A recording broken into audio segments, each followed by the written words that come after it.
Ахмет Байтұрсынұлы атындағы номер 48-ші мектеп лицейінде тәртіп сақшылары қауіпсіздік дәрісін өткізді.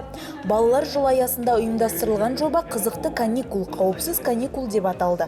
Жазғы демалыс кезінде балалар сақтық ережелері мен негізгі талапты біліп жүруі қажет.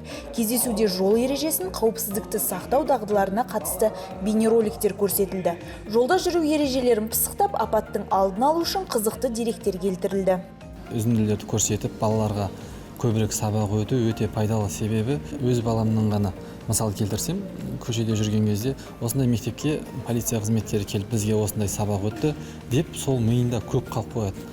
Мен әдейі жол жүру ережесін бұзып қасында кетіп баратсам, әке тоқтаңыз, олай деп айтқан жоқ мен полиция, олай деп айтты деп маған сол кезде түсіндіреді. Киім үлгілерімізбен арнайы құралдарды көрсетіп, таныстырып, осындай роликтерді көрсетіп, осындай жасауға болмайды, осындай жасауға болады мысал келтіріп, бейне роликтер көрсетсек, сонда оқушылардың миында көп сақталады. Бұлардың жаттары өте алғыр, тез сақтайтын болғандықтан, қазірге мұндай электронды цифрлық ақпараттарды жиі беріп тұру керек.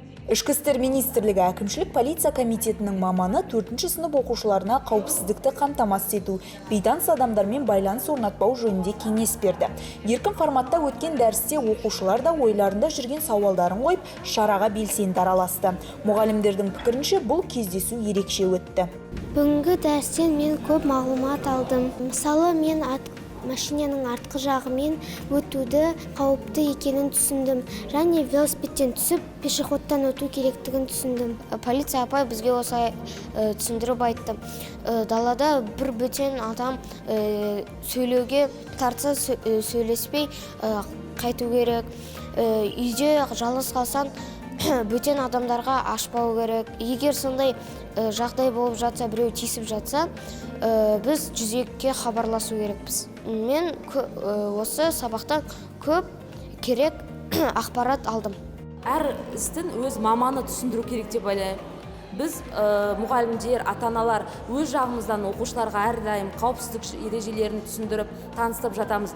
Бірақ полиция қызметкерлерінің осы істің мамандарын келіп түсіндіруі оқушыларға үлкен әсер берді. Өйткені сіздер нақты қандай шараларды қолдану керек балалар жүргенде видеолармен түсіндіріп жатсыздар. Балаларға өте қызықты және түсінікті болды деп ойлаймын. Шара соңында мектеп кітапханасына полиция қызметкерлерінің күнделікті тыныс тіршілігі бейнеленген серт детектив шығармалары жинағы табысталды. Ал оқушыларға қазіргі заман қаһарманына айналған батыр полицей Ғазиз Байтасовтың өмір жолы жазылған кітап сыйға берілді.